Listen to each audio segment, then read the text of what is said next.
مفيد، رد بالك يا مفيد، يمكن يترفع الكرة لكن مفيد يقوم بتغطية ممتاز مفيد. طبعا لما يكون عندك لاعبين في نفس الفريق مهم جدا، هذا يساعد على انسجام اكثر، توازن اكثر في الوسط، انطلاقه من الجهه هي اليمنى عن طريق مراوي. كمان بتغيير الاستراتيجيه والاعتماد على اللاعبين ذوي الخبره في الدوري المغربي الممتاز، لذلك في ظرف اقل من 48 ساعه يعني وجد الحل، أوجد تشكيل اللاعبين أملنا كبيرا نقدم بطولة ممتازة رغم الكثير من المعيقات. طبعا نتكلم سقف الطموحات يكون أعلى في أي بطولة مهما كانت الصعوبات، التحدي يكون حاضر والريان على اللقب يكون حاضر. هناك خطأ يتم الإعلان عنه لفائدة المنتخب الأنغولي.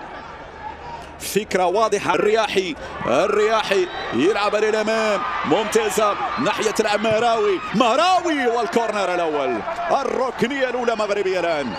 الصعود بوشعيب العراسي في الانتظار، من سينفذ مرفوعة بالراس، الراسية ممكن، عراسي يغطي بشكل ممتاز، رجعة أنغولية مرة أخرى، انطلاقة اللاعب مهراوي، العرضية هنا في القائمة الثاني لكن هنا يخرج الحارس نيبلو. هذه لو مرت لكان جول، لكانت الشباك فارغة وكورة 1-0.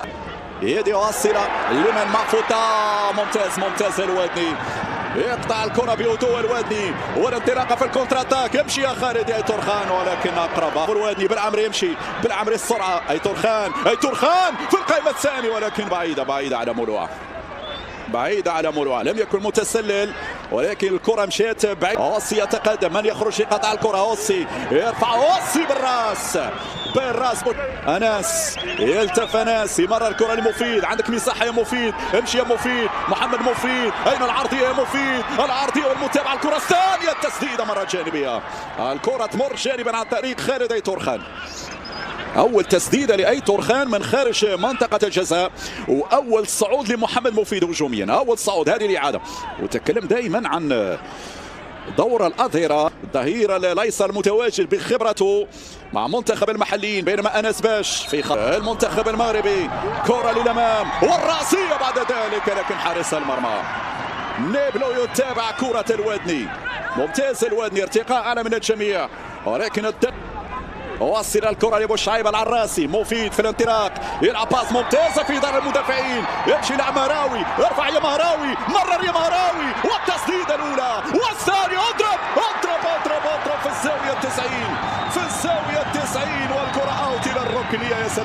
يا سلام على هذه الكرة وعلى هذه التسديدة، هذه الإعادة ما فيهاش تسلل، الانطلاقة الصحيحة يا مهراوي الباس، الكرة الأولى، الضربة الثانية رايحة للزاوية 90 ولكن نيبلو الى الكورنر. والعراسي وانطلاق الأظهرة بالعمري ومفيد والأجنحة مع الرياحي والمهراوي. كرة هنا التحرك بشكل ممتاز الى ربيع، الباس راية، هو جول.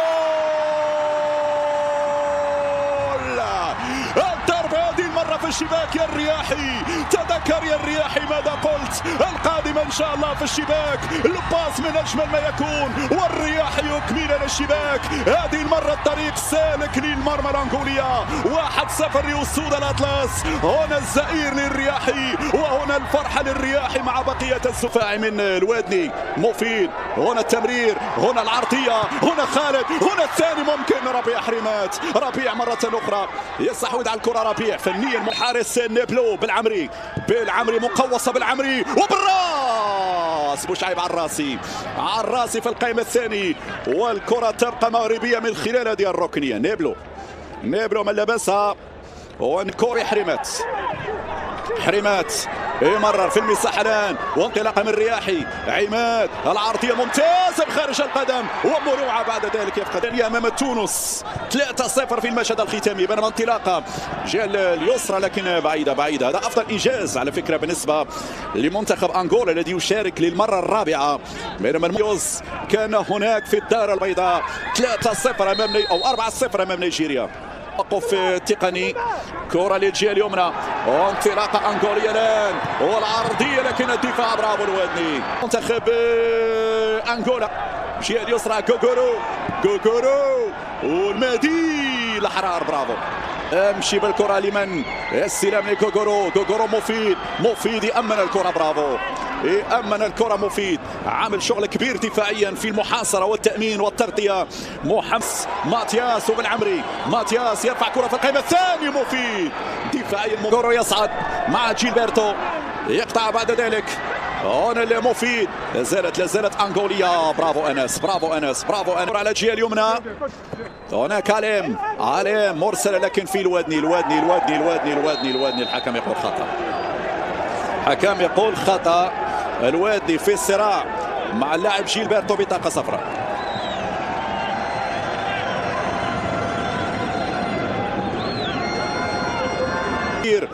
قطع الكرة المادي. انتهى الشوط الأول، سينتهي الشوط الأول بتقدم المغرب 1-0 أمام أنغولا. إذا بيدرو فالديمار مع أول محاولة أنغولية من الجهة اليسرى، المراوغة بعد ذلك الدخول حذر من في وسط الميدان. هنا الباس من عليم، المساحة موجودة، أينك يا مفيد، بالراس يا مفيد. لحظات صعبة الآن على دفاع المنتخب المغربي الإخراج. برافو، إبعاد الكرة الأمام. أداء قوي أنغولي مع بداية الشوط الثاني. الودني هو في مشاركاته على مستوى الشان، هاتريك في 2018 امام المنتخب الغيني، بينما الكره بينيه، امشي امكانيه الثاني، والدفاع في اخر لحظه يبعد الكره الى التماس. هل فيها تسلل؟ اذا الرايه ترفع، وضعيه تسلل في اللقطه الماضيه.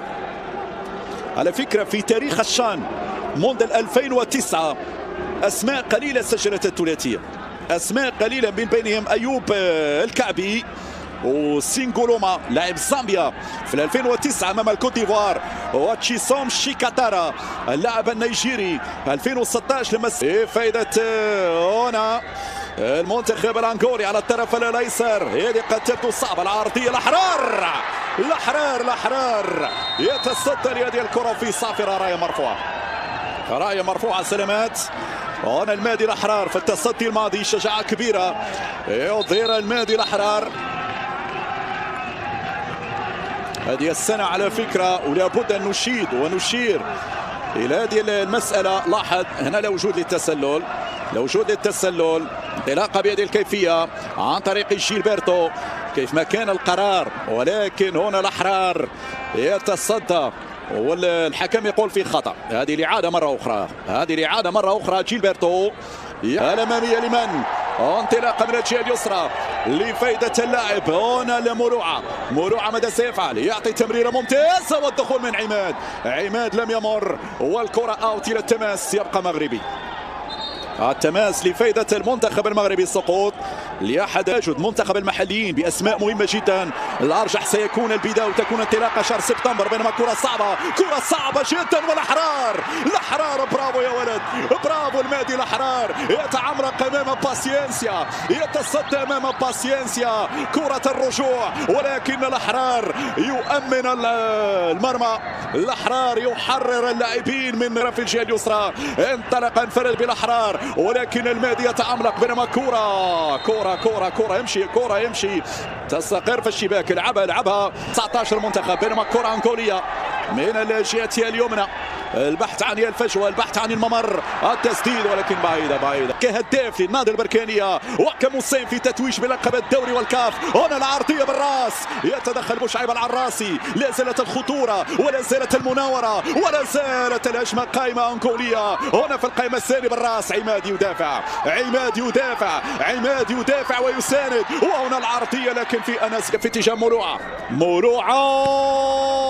هذه الثغرات اللي تكلمت عنها، انطلاقة لخالد أي أورخان، بعيدة يا أي أورخان إلى ضربة مرمى. أعتقد الآن حان الوقت. ضربة الآن، الكرة الآن في الجهة اليسرى، واحد فيها مراوغة، فيها مرور، فيها عبور، ولكن هنا دفاع للمنتخب المغربي يا طارق. هنا تمشي لجيلبرتو وبالعمري أمن الدفاع، بالعمري لمبدأ الأمان والسلامة. الكرة أوت إلى الركنية مرة أخرى. أنغوليا حذاري من هذا اللاعب، خطير جدا. عندك في اليسار بابا يا بابا، انطلق من الجهة اليسرى، مروعة في الانتظار، مروعة مرة أمامك. البحث عن التسديد، ما يسددش. هذا الخطير جيلبرتو، مفيد إلى ضربة مرمى. برافو مفيد بذكاء. هنا يحد من خطورة العرضية، مرفوعة بالراس، يخرج المادي. برافو المسيرة ناحية أنس باش أنس البينية ممتازة، وبعد ذلك حارس المرمى يخرج. حارس المرمى يقطع كرة صعبة جدا أمام مراوي. الكرة في التماس. البحث عن الحالة عن طريق لاعب مابيلي البديل، لكن يغطي أنس. الآن أنغولا تحاول عبر الأطراف والعرضية الآن، والوادني في الارتقاء بالراس. البرج حاضر والتغطية حاضر، لا زال نفس الأسلوب نفس الطريقة. المناور عبر الأطراف والعرضية الوادني مرة أخرى. إذا ننتظر تنفيذ الجلبية بالعمري. العرضية ممكن، هذه فرصة الثاني، فرصة الثاني.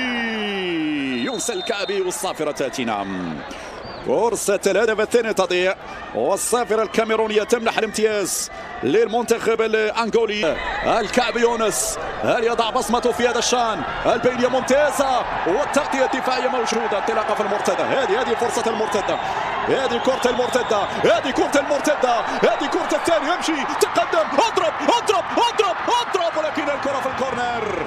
هذه كادت أن تكون الضربة القاضية. الكاو كان قريب، الكاو كان قريب، لكن الحارس نيبلو يتصدى. نيبلو يتصدى. هذه الإعادة مرة أخرى، هذه الإعادة مرة أخرى. ليس هناك خطأ، ليس هناك خطأ.